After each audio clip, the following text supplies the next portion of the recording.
it says Ayatollah Khamenei's successor will be, quote, unequivocal a target for elimination, Israeli Defense Minister threatened. So this does bring the question, who has been selected to be the successor of Khamenei and the new supreme leader?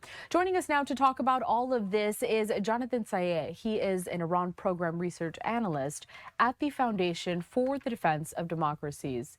Jonathan, good to have you on. Hi, it's great to be with you again. So, what are we hearing about these reports? Because they started coming out yesterday in terms of who is going to be the new Iranian supreme leader. But do we know anything for a fact at the moment?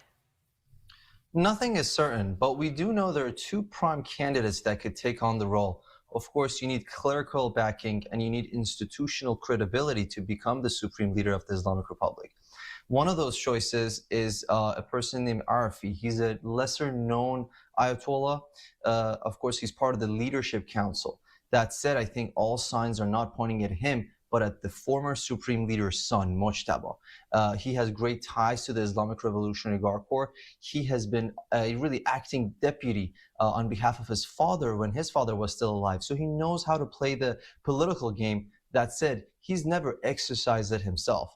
And I think the second really notion that would signal to us, if it were to be the supreme leader's son, is that number one, the Islamic Republic is going after a monarchy form of succession, that your son receives that role from the father. That's one. And two, it also signals that by choosing a person who is affiliated with the Islamic Revolutionary Guard Corps and a person who, of course, has been involved in such detailed hardline politics, it signals that the Tehran as a whole is not really going after compromise, or at least an image of compromise, and instead they're opting out for escalation.